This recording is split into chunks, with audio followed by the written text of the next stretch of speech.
ओम शांति 21 अगस्त 2024। मीठे बच्चे, तुम हो चैतन्य लाइट हाउस। तुम्हें सबको बाप का परिचय देना है, घर का रास्ता बताना है। तो आज बाबा लाइट हाउस के बारे में कह रहे हैं और हमें चैतन्य लाइट हाउस, जो चलता फिरता लाइट हाउस है। लाइट हाउस कहाँ पर होता है? लाइट हाउस सागर के उस पोर्शन पे किनारे पर होता है जहाँ पर तूफान आने का चांस रहता है। लाइट हाउस बहुत ऊंचा होता है और बहुत स्ट्रांग होते हैं। वो खुद तूफान में नहीं फंसते हैं। लाइट हाउस एकदम ऊंचाई से वो लाइट को चारों तरफ फोकस करते हैं और वो लाइट जो होता है, वो लाइट पहले एक हायर सोर्स से लेता है और लेके फिर एक लेंस में फोकस होके फिर कंसंट्रेट होके फिर जाके एक बीम की तरह चारों तरफ घूमते रहता है। तो लाइट हाउस ये भी है कि दूरदर्शी होता है, बहुत दूर से दिखाई देता है और दूर तक लाइट पहुंचा सकता है।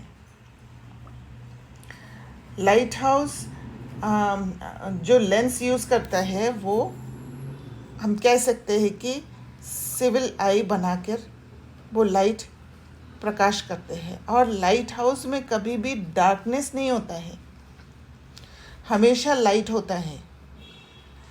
सिर्फ वो फोकस होने के कारण वो ब्लिंकिंग वाला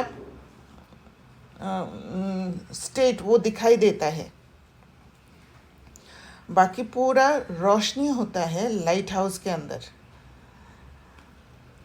इसीलिए कभी खुद कोई तूफान में फंसते नहीं हैं। तो बाबा ने कहा तुम्हें सबको बाप का परिचय देना है। जब लाइट हाउस उस लाइट को सिविल आई से चारों तरफ उस नॉलेज के लाइट से और योग के लाइट से, पावर से जब दूर दूर तक रोशनी देता है, तब एक जो तूफान में होते हैं उन आत्माओं को एक अंदर से एक होप आता है, एक सेफ्टी का फीलिंग होता है और एक जगह मिल जाता है। उनको लगता है कि अभी कोई गाइड करने वाला है। तो लाइट हाउस में नॉलेज और पावर होने के कारण उस सबको अपना एक्शन द्वारा, अपना कार्य द्वारा सबको बाप का परिचय देता है और फिर घर जाने का रास्ता बताता है, माना गाइड करता है। प्रश्न है, आगे चलकर कौन सा डायरेक्शन और किस विधि से अनेक आत्माओं को मिलने वाला है? उत्तर, आगे चलकर बहुतों को ये डायरेक्शन मिलेगा कि तुम ब्रह्मा कुमार कुमारियों के पास जाओ तो तुमको ये वैकुंठ का प्रिंस बनने का ज्ञान देंगे। ये इशारा उन्हों को ब्रह्मा के साक्षात्कार से मिलेगा। अक्सर करके ब्रह्मा और श्री कृष्ण का ही साक्षात्कार होता है। जैसे आदि में साक्षात्कार का पाठ चला, ऐसे ही अंत में भी चलने वाला है। ओम शांति। तो साक्षात्कार हर आत्माओं को बाबा की तरफ आकर्षित करने के लिए एक फोर्स बनेगा। ओम शांति। रूहानी बाप बच्चों से पूछते हैं, सबसे तो नहीं पूछ सकते। नलिनी बेटी से पूछते हैं कि यहाँ क्या कर रही हो, किसकी याद में बैठी हो? बाप की? सिर्फ बाप की याद में बैठी हो या और भी कुछ याद है? बाप की याद से तो विक्रम विनाश होंगे। और क्या याद करती हो? ये बुद्धि का काम है ना। हम आत्माओं को अपने घर जाना है तो घर को भी याद करना है। अच्छा, और क्या करना है? क्या घर में जाकर बैठ जाना है? विष्णु को स्वदर्शन चक्र दिखाते हैं ना। उनका अर्थ भी बाप ने अब समझाया है। स्व अर्थात आत्मा को दर्शन हुआ 84 जन्मों के चक्र का। तो जो लाइट हाउस होते हैं वो 84 जन्मों का चक्र आत्मा का दर्शन करते रहते हैं, जिसको स्वदर्शन चक्र कहते हैं। इसलिए लाइट हाउस को घूमता हुआ दिखाई देता है। और स्वदर्शन का कर चेक एंड चेंज चेक करते रहने के कारण लाइट हाउस में हमेशा लाइट रहता है, रोशनी रहता है। वो कभी तूफान में नहीं फंसते। तो वे चक्र भी फिराना पड़े। तुम जानते हो हम 84 का चक्र लगाकर घर जाएंगे, फिर वहाँ से आएंगे सतयुग में पाठ बजाने। तो दो चीज़ है, एक घर जाएंगे। तो लाइट हाउस को घर जाने के लिए वो ऊंचा स्थिति में, बहुत ऊंचाई में लाइट हाउस होते हैं। इस दुनिया के हर बातों से मुक्त रहती है वो, और ऊंचाई से हर चीज को देखने के कारण कभी भी एक जगह पे फंसते नहीं है। वो हर पॉसिबिलिटीज को देख पाती है। फिर वहां से आएंगे सतयुग में पाठ बजाने।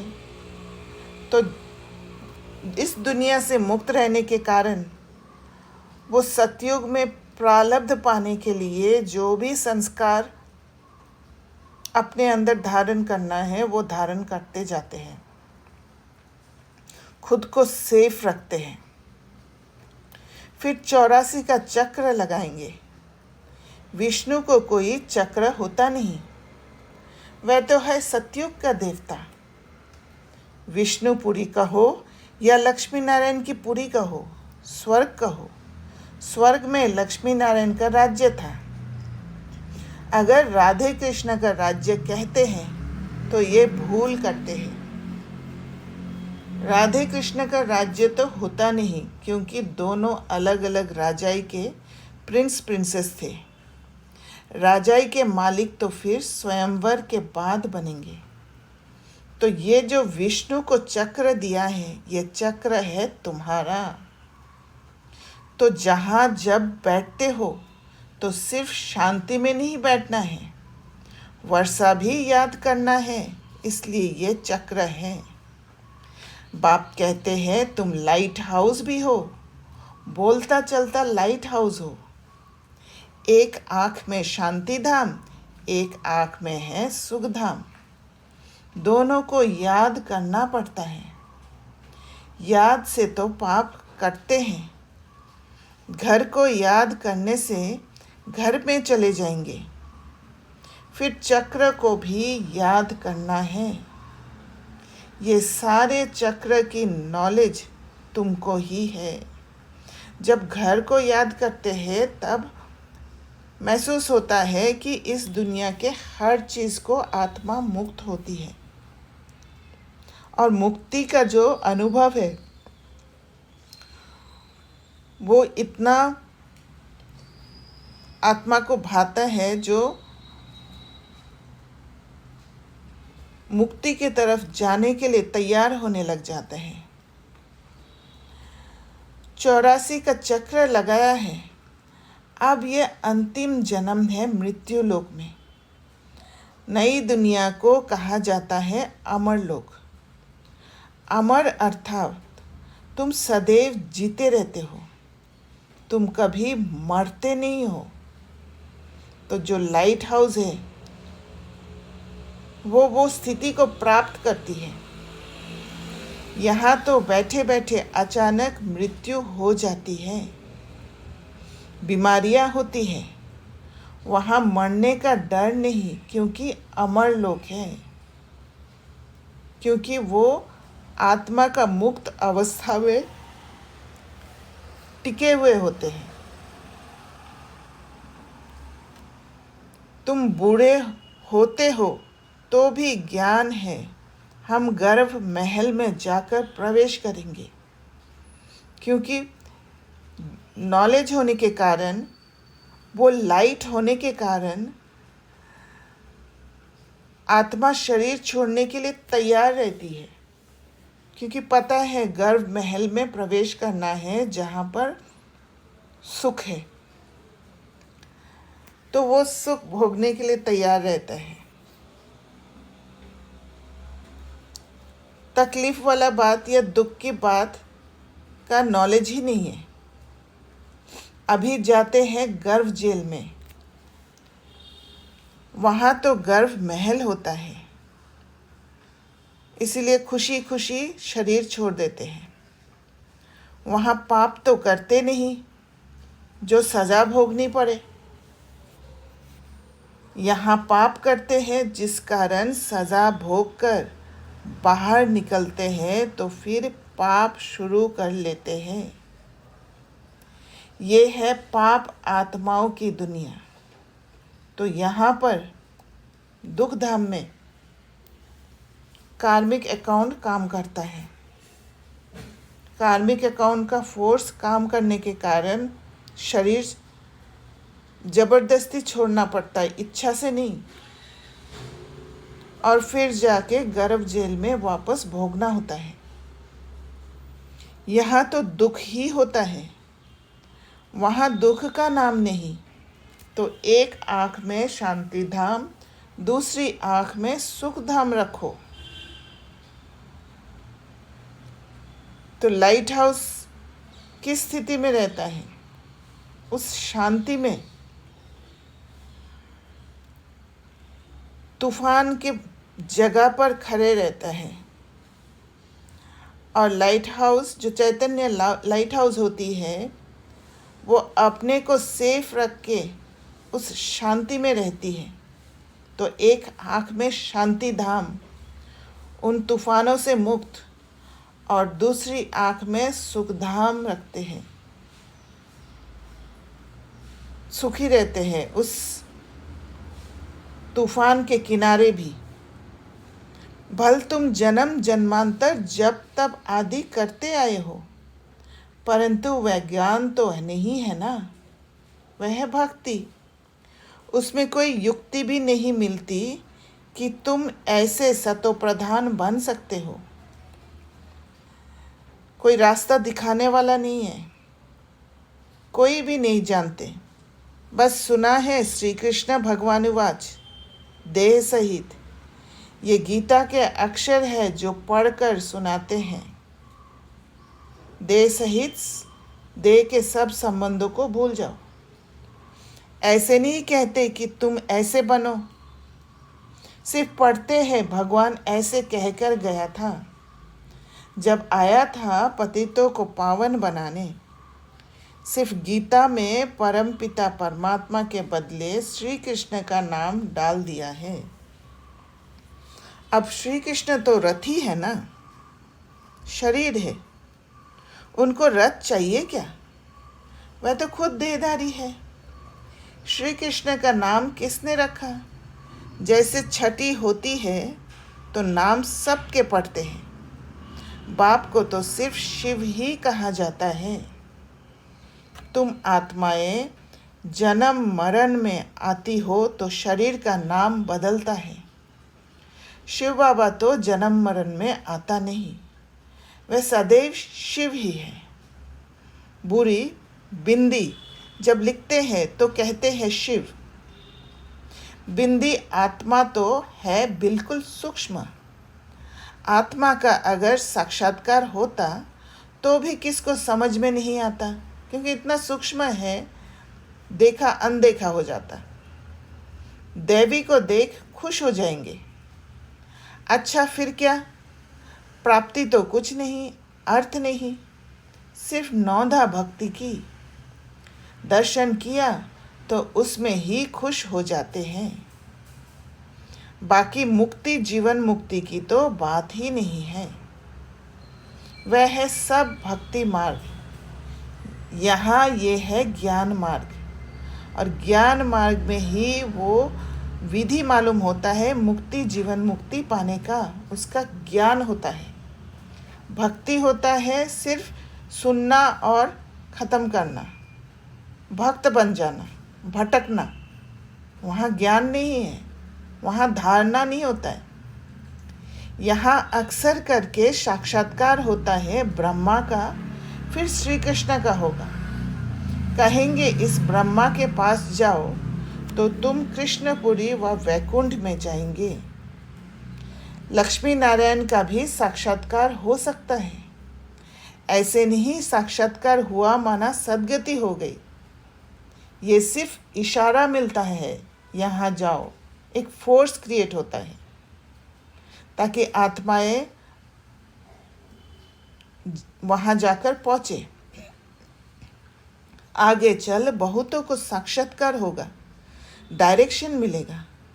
तुम्हारा त्रिमूर्ति भी अखबार में पढ़ता है, ब्रह्मा कुमारियों का नाम भी पढ़ता है।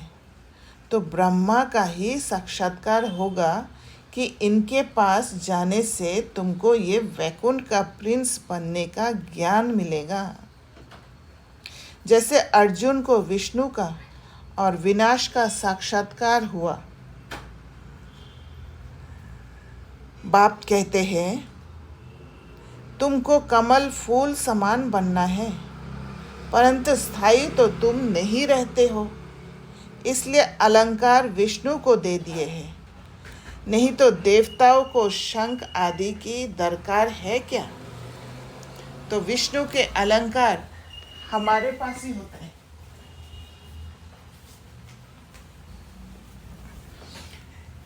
तो बाबा एक एक अलंकार का वर्णन कर रहे हैं।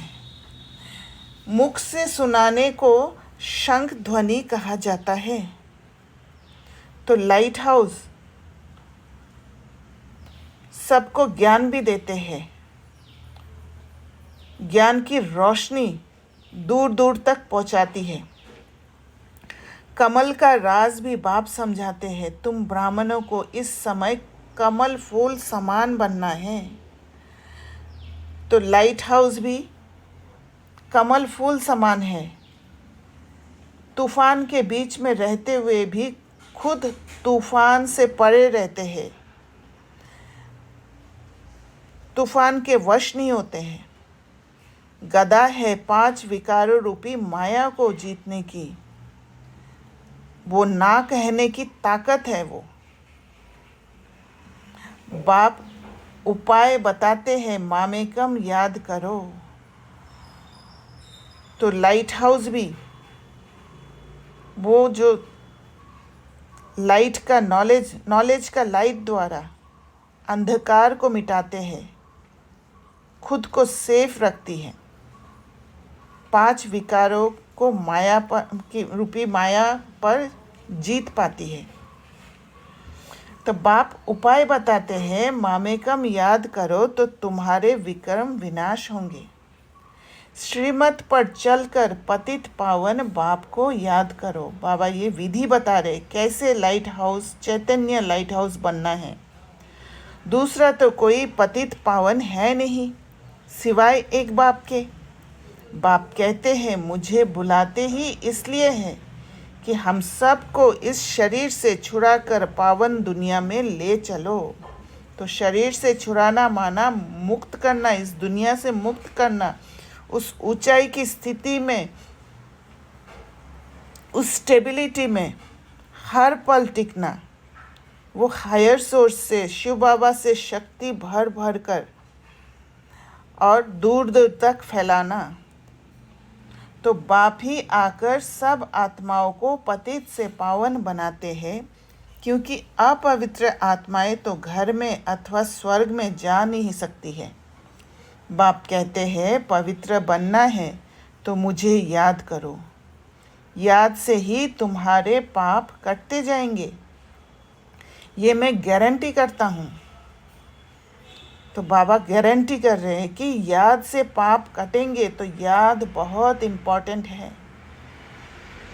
इसीलिए लाइट हाउस बनने के बाद भी बाबा के साथ जुड़े रहना होता है। ऐसे नहीं है कि लाइट हाउस बन गई मैं तो बाबा से कनेक्शन तोड़ देना है।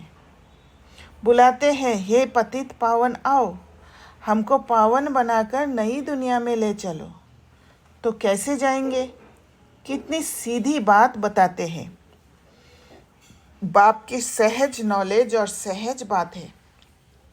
कहते हैं, काम काज करते हुए मुझे याद करो, भल नौकरी आदि करो, भोजन बनाओ तो भी याद में रहकर। तो भोजन भी शुद्ध होगा, इसलिए गाया जाता है, ब्रह्मा भोजन के लिए देवताओं को भी दिल होती है। ये बच्चियां भी भोग लेकर जाती है तो वहाँ महफिल होती है। ब्राह्मणों और देवताओं का मेला लगता है। भोजन स्वीकार करने आते हैं। ब्राह्मण लोग जब भोजन पान करते हैं तो भी मंत्र जपते हैं। इस दुनिया के ब्राह्मण भी मंत्र जपते हैं। ब्रह्मा भोजन की बहुत महिमा है। तो मंत्र जपना माना बाबा के साथ कनेक्ट रहना। यहाँ पर संगम युग में ब्राह्मण भोजन करते समय शिव बाबा के साथ जुड़े रहते हैं, शिव बाबा को याद करके भोजन करते हैं। इसीलिए वो प्रथा उस दुनिया में भी है कि ब्राह्मण भोजन करते समय मंत्र जपते हैं। ब्रह्मा भोजन की बहुत महिमा है। सन्यासी तो ब्रह्म को ही याद करते हैं। वह है हद के सन्यासी। कहते हैं, हमने घर बार मिल्कियत आदि सब छोड़ा है, फिर अभी अंदर घुस पड़ते हैं। तो अंदर घुस पड़ना माना ये नहीं है कि तूफान का सामना करना। तूफान का सामना करने का ताकत नहीं है, उनमें पावर नहीं है। तुम्हारा है बेहद का संन्यास। तुम इस पुरानी दुनिया को ही भूल जाते हो। पुरानी दुनिया में रहते हुए भी पुरानी दुनिया को भूलते हैं। तुमको फिर जाना है नई दुनिया में। घर गृहस्थ में रहते बुद्धि में ये है कि अब हमको जाना है सुख धाम वाया शांति धाम। शांति धाम को भी याद करना पड़े। बाप को शांति धाम और सुख धाम को याद करते हैं। यह हमारा बहुत जन्मों के अंत का जन्म है। 84 जन्म पूरे हुए। सूर्यवंशी से चंद्रवंशी, फिर वैश्य शूद्रवंशी बने। वह लोग फिर कहते, आत्मा सो परमात्मा। आत्मा को कोई लेप छेप नहीं लगता, क्योंकि आत्मा ही परमात्मा है। इसलिए स्वदर्शन चक्र फिराने वाला बात उनके दिमाग में ही नहीं है। वो चेक ही नहीं कर पाते हैं, क्योंकि आत्मा सो परमात्मा कह देते हैं और लेप छेप नहीं है। जहाँ लेप छेप नहीं है वहाँ चेकिंग की आवश्यकता ही नहीं है। बाप कहते हैं, ये भी उन्हों का उल्टा अर्थ है। बाप बैठ हम सो का अर्थ समझाते हैं। हम आत्मा परमपिता परमात्मा की संतान हूँ। पहले पहले हम स्वर्गवासी देवता थे, फिर चंद्रवंशी क्षत्रिय बने। 2500 वर्ष पूरा हुआ, फिर वैश्य शूद्रवंशी विकारी बने। अब हम ब्राह्मण चोटी बनते हैं। यहाँ बैठे हैं जैसे कि 84 की बाजोली खेलते हैं। ये बाजोली का भी ज्ञान है। एक शरीर से निकल दूसरा शरीर में, दूसरा से निकल तीसरा शरीर में। तो ऐसे कर कर के आत्मा डिप्लीट होते जाती है और फिर एक वर्ण से दूसरा वर्ण तक पहुंचती है। आगे तीर्थों पर जाते थे तो भी ऐसे बाजोली करते निशान डालते जाते थे। अभी तुम्हारा तो सच्चा तीर्थ है, शांति धाम और सुख धाम। तुम हो रूहानी पंडे, सबको राय देते हो। बाप को याद करो तो शांति धाम चले जाएंगे। साधु संत आदि सब शांति धाम में जाने के लिए ही मेहनत करते हैं, परंतु जा कोई भी नहीं सकते। जाएंगे फिर सारा होल लॉट इकट्ठा। बाप ने समझाया है, सतयुग में तो बहुत थोड़े होते हैं, फिर वृद्धि होती जाती है। तो तुम हो स्वदर्शन चक्रधारी, देवता ही नहीं है। तभी जाके हम चैतन्य लाइट हाउस बनते हैं। परंतु इस समय तुम्हारी माया के साथ युद्ध चल रही है। उस लड़ाई में भी जिसको जोरदार समझते हैं तो फिर उनके पास जाकर शरण लेते हैं।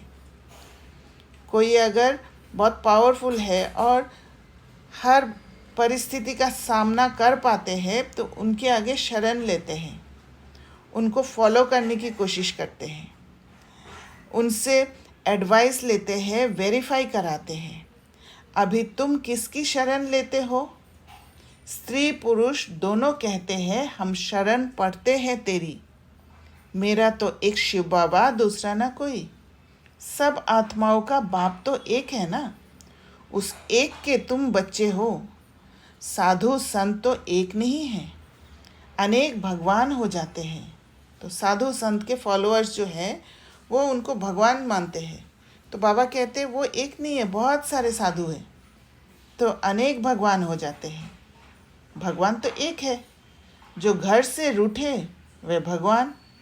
फिर बड़े बड़े साहूकार करोड़पति जाकर उन्हों के शिष्य बनते हैं और महफिल मनाते हैं गंदे खान पान की। तमोप्रधान मनुष्य है ना। हिंदुओं को फिर अपने धर्म का ही पता नहीं है। आप लोगों को कुछ क्वेश्चन है तो शेयर कर सकते हैं।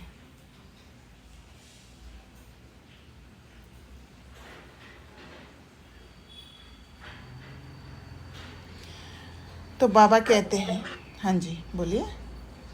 हाँ दीदी, नहीं कोई क्वेश्चन नहीं। ओके। बाप समझाते हैं तुम तो वास्तव में आदि सनातन देवी देवता धर्म के हो, परंतु पतित बन गए हो, इसलिए अपने को देवता कहला नहीं सकते। वह धर्म ही प्रायलोप हो गया है। मनुष्य कितने विकारी क्रिमिनल आई वाले हैं। एक मिनिस्टर बाबा के पास आया था, बोला हमारी तो क्रिमिनल आई जाती है। अब बाप समझाते हैं बच्चे सिविल आई बनो। जब तक क्रिमिनल आई जाती है तब तक तुम पतित हो।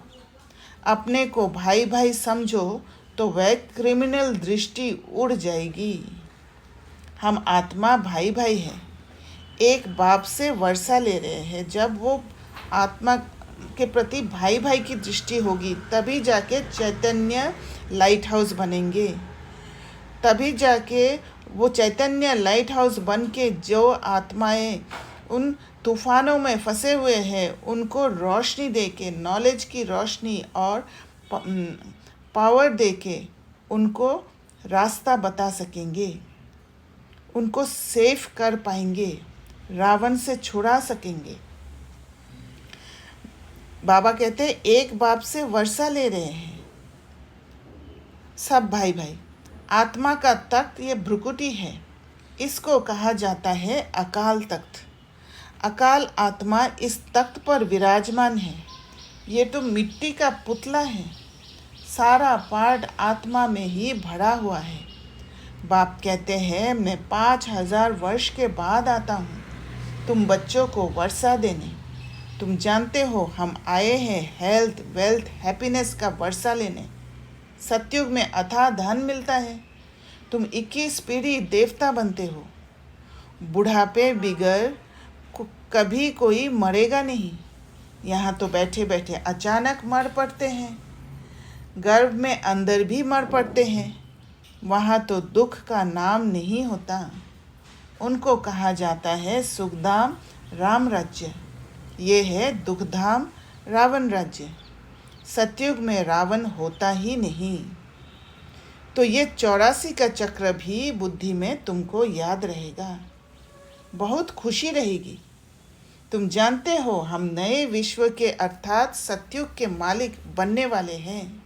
तो ये स्थिति होगा चैतन्य लाइट हाउस की, क्योंकि हर पल वो चक्र फिराते रहने के कारण खुशी रहती है।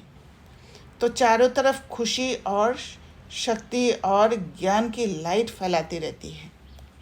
गीता में भी भगवानुवाच है ना, हे बच्चे, देह सहित देह के सब संबंधों को छोड़ो, अपने को आत्मा समझ मामेकम याद करो, और ये है मुक्त होने का विधि। तुम्हारा सच्चा सच्चा खुदा दोस्त वह है।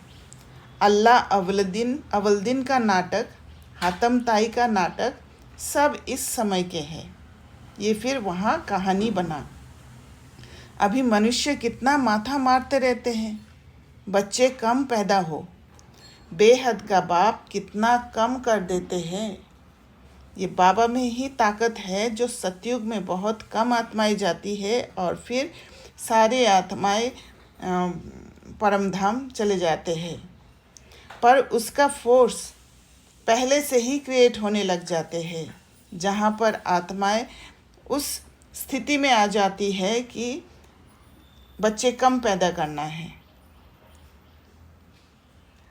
अभी मनुष्य कितना माथा मारते रहते हैं, बच्चे कम पैदा हो, बेहद का बाप कितना कम कर देते हैं। सारे विश्व में सतयुग में 9 लाख आबादी जाकर रहती है, बाकी इतने करोड़ों मनुष्य होते ही नहीं। सब मुक्ति धाम शांति धाम में चले जाएंगे। यही तो करामत की बात है ना। एक देवी देवता धर्म का फाउंडेशन लगाकर बाकी सब विनाश कर देते हैं। ये 84 का चक्र अच्छी रीति बुद्धि में बिठाना है। यह है स्वदर्शन चक्र। बाकी चक्र से कोई का गला आदि नहीं काटता है। शास्त्रों में फिर श्री कृष्ण के लिए हिंसक बातें लगा दी है। सबको स्वदर्शन चक्र से मारा, ये भी ग्लानि हुई ना। कितना हिंसक बना दिया है। तो जब इस दुनिया में फंस जाते हैं, बुद्धि पत्थर बन जाती है, तब इस दुनिया के हिसाब से बातों को इंटरप्रेट कर लेते हैं, परसीव कर लेते हैं। तुम डबल अहिंसक बनते हो। काम कटारी चलाना ये भी हिंसा है। देवताओं को तो पवित्र कहा जाता है। योग बल से जबकि विश्व के मालिक बन सकते हो, तो योग बल से बच्चे क्यों नहीं पैदा हो सकते हैं? साक्षात्कार होगा, अब बच्चा होना है, तो इतना आत्मा में ताकत हो जाएगा सतयुग में। बाबा तो समझते हैं अभी ये पुराना शरीर छोड़ेंगे और golden spoon in mouth. Golden spoon in mouth माना हर कुछ कंफर्ट, चाहे कंफर्ट है, चाहे कोई भी चीज़ जो भी ज़रूरत है, वो सब जैसे मुख के सामने हो जाता है। जैसे खाना मुख के सामने आ जाता है, वैसे सब कुछ डिज़ायर करने की ज़रूरत ही नहीं, इच्छा करने की ज़रूरत ही नहीं है। सब कुछ अवेलेबल रहेगा सतयुग में। तुम भी समझते हो हम अमर लोक में जन्म लेंगे तो गोल्डन स्पून इन माउथ होगा। गरीब प्रजा भी चाहिए ना। दुख की कोई भी बात होती ही नहीं है। प्रजा के पास थोड़े ही इतना धन माल आदि होता है, पर उनको जितना ज़रूरत है वो मिल ही जाता है, इसलिए कोई इच्छा नहीं होता है। बाकी हाँ, सुख होगा, आयु बड़ी होगी, राजा रानी साहूकार प्रजा सब चाहिए ना। अच्छा, मीठे मीठे सिकिलदे बच्चों प्रति माता पिता बाप दादा का याद प्यार और गुड मॉर्निंग। रूहानी बाप की रूहानी बच्चों को नमस्ते। हम रूहानी बच्चों की रूहानी बाप दादा को याद प्यार, गुड मॉर्निंग और नमस्ते।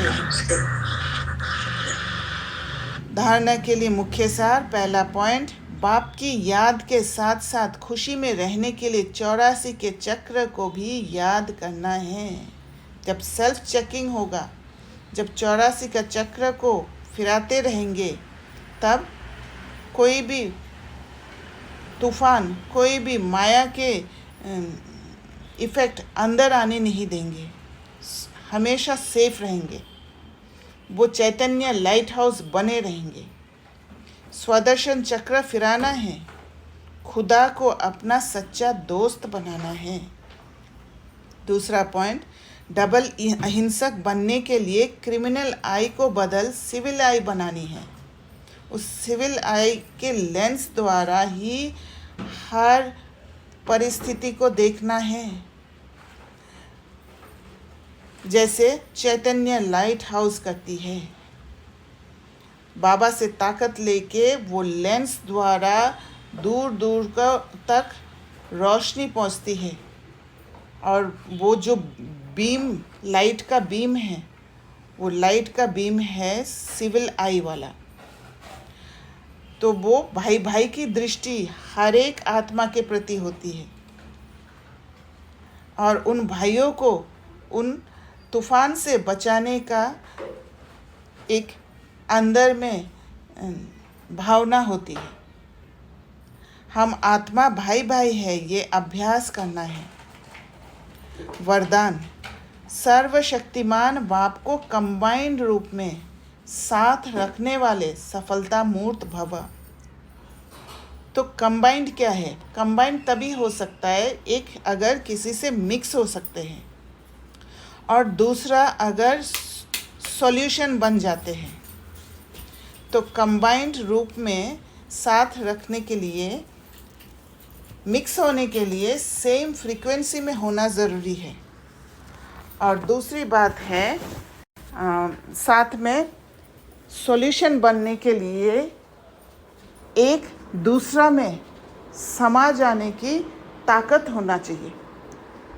तो बाबा कहते हैं जिन बच्चों के साथ सर्वशक्तिमान बाप कंबाइंड है, उनका सर्व शक्तियों पर अधिकार है, और जहाँ सर्व शक्तियाँ हैं वहाँ सफलता ना हो, ये असंभव है।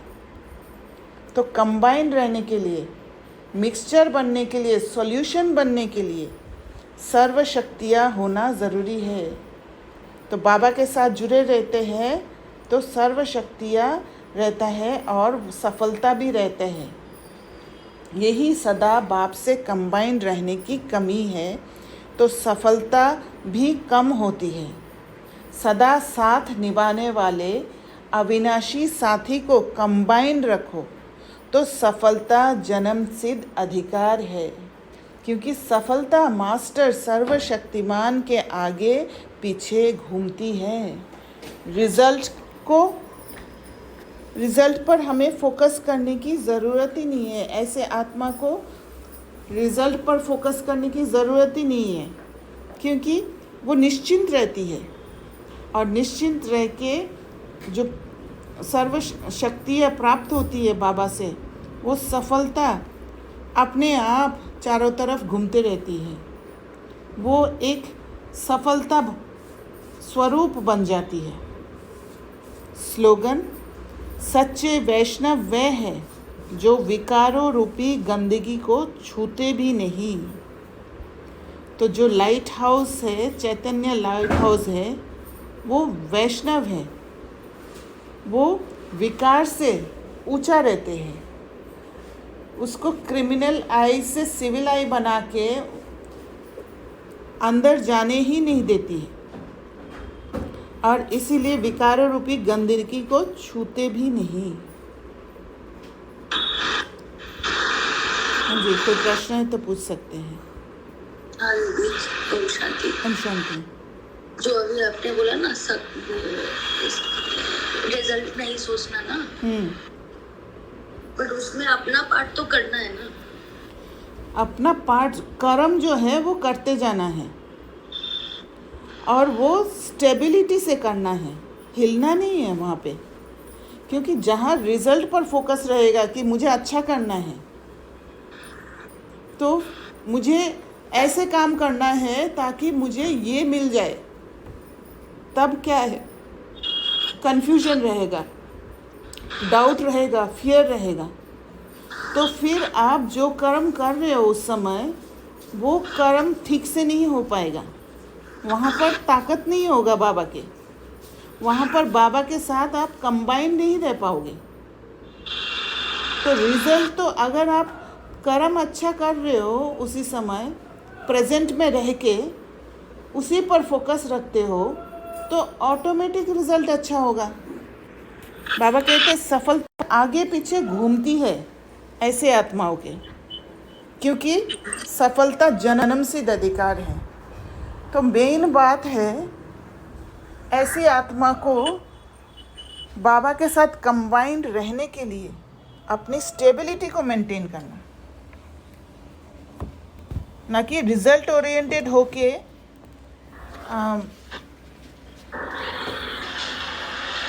अपना स्थिति को डगमग कर देना। समझ में आया? और कोई प्रश्न है? जो प्रोसेस में एक बार, ये तो मैंने आपसे काफी बार पूछा है, फिर भी बोल रही हूँ, वो जो प्रोसेस में स्टेबिलिटी के, अगर स्ट्रेट लाइन है स्टेबिलिटी और आप कभी नीचे नेगेटिव में जाते हो तब पॉजिटिव जा रहे हो, तो वो फिर से स्ट्रेट लाइन में आना भी प्रोसेस है ना? हाँ, डेफिनेटली। ड्रामा के पटरी से अगर उतर गए आप तो फिर से ड्रामा के पटरी पर आना है, उसको पहचान कर कि मैंने ड्रामा के पटरी से मैं उतर गई हूँ। और उसके लिए दादी जानकी कहती है कि 3 तरह का साइलेंस। एक साइलेंस है अंतर्मुखी होना, ये प्रोसेस है। दूसरा साइलेंस है कौन सा साइलेंस था? स्वीट साइलेंस, जो भी कन्फ्यूजन है, फियर है, उसको हटाते जाते हैं। और तीसरा साइलेंस है डेड साइलेंस। और वो डेड साइलेंस की स्थिति में, वो स्टेबल स्टेट में ही हम बाबा के कैचिंग्स को पकड़ पाते हैं।